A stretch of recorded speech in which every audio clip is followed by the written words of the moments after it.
Korintianina faharoa toko fahatelo ambin'ny folo. Fampirisihan'ny apôstôly Paoly. Dinio ny tenanareo. Korintianina faharoa toko fahatelo ambin'ny folo, ny andininy voalohany hatramin'ny fahafolo. Izao no fanotelon'ny hankanesako aty aminareo. Amin'ny tenin'ny vavolombelona roa na telo no hanorenana mafy ny teny rehetra. Deuteronomia toko fahasivy ambin'ny folo, ny andininy fadimy ambin'ny folo.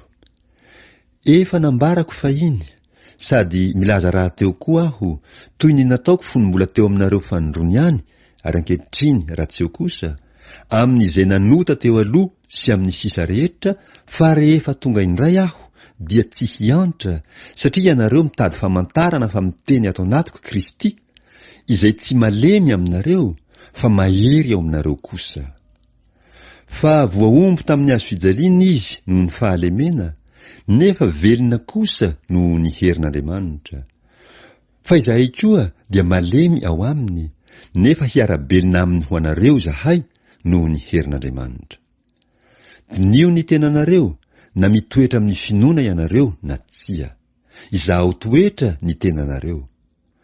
Moa tsy fantatrareo va ny amin'ny tenanareo, fa ao anatinareo Jesosy Kristy raha tsy olona no lavina ianareo. Nefa manantena aho fa ho fantatrareo fa izahay dia tsy olona no lavina. Ary mangataka amin'Andriamanitra izahay mba tsy hanao izay ratsy ianareo, tsy ny hisehoanay ho olona voazahatoetra nefa, fa ny mba hanaovanareo izay tsara, na dia ho toy ny olona no lavina aza izahay.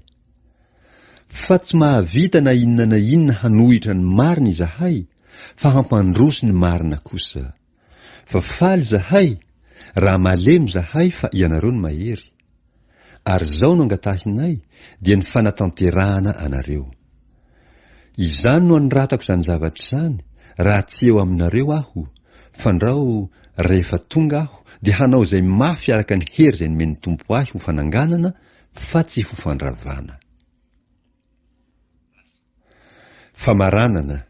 Korintianina faharoa toko fahatelo ambin'ny folo, ny andininy faharaika ambin'ny folo hatramin'ny fahaefatra ambin'ny folo.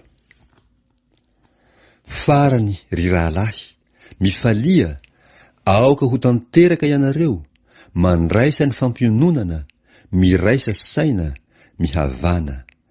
Ary Andriamanitra ny fitiavana sy ny fiadanana ho aminareo. Mifanaova veloma amin'ny fanorohana masina. Ny olona masina rehetra manao veloma anareo. Ho aminareo rehetra ny fahasoavany Jesosy Kristy Tompo sy ny fitiavan'Andriamanitra ary ny firaisana amin'ny fanahy masina.